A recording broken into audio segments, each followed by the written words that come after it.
Hey there, John from Positively Speaking here. About to work on constructing another day for myself. Got my best friend Eddie with me too. Eddie depends on me to design the day for him too, because he tags along. So I've been talking about how our day is dependent upon our thoughts, our beliefs, our feelings, and our actions and choices. I take full responsibility for the outcome of my life. That's what allows me to keep control, is to understand that life isn't happening to me. Life is happening through me based on my actions, my thoughts, and my decisions. Choice is a big part of control.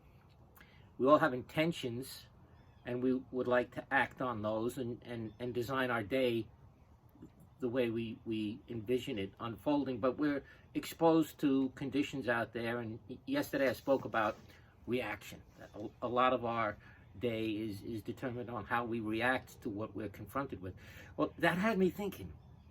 Reaction to conditions out there. It's a tough subject to talk about, because we need to judge conditions out there, and judging is always difficult because conditions can be subjective. There are perceptions of certain things, and we all have different perceptions of things, and we all come at things from a different perspective, and we can actually look at the same thing from two different perspectives and the same time or the same day. For instance, for your perspective, a couple of days of a good soaking rain is fantastic for a farmer, especially in a hot spell in the summer. You get a nice pouring rain for 3-4 days in a row. That farmer's really happy. But from a different perspective, if you own an amusement park in that same town, you're devastated that it's been raining for 4 days straight.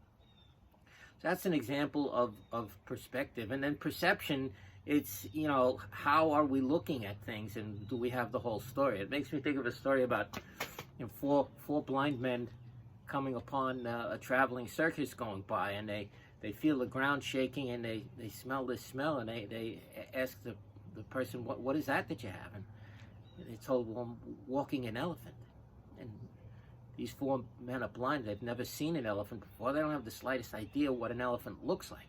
So the one guy walks up to it and starts stroking the side of the elephant. He says, oh, so this is what an elephant is. It's a big, solid, wall-like creature. And the second guy goes and grabs a hold of one of the elephant's legs and says, no, an elephant is more like a huge, solid post. And then, the third guy is in the front and has the elephant's trunk and is feeling the trunk and says, no, an elephant is like a fire hose or a big Amazon snake. And then the last guy gets a hold of the elephant's floppy ear and says, no, an elephant is most certainly like, a fine piece of thin leather. So that's 4 different people looking at the same thing. None of them have the whole story, and they get a different picture. So you see, if our day is going to be designed by the choices we make based on the conditions we see, I'm going to make sure I have the proper perspective in mind, and I'm perceiving things in the best possible light for my needs before I make any type of decision. Eddie had enough. So positively speaking, perception and perspective is important. Keep it in mind. That's what I'm going to do. Make sure I create the best day. You create a great day too. The journey is the destination.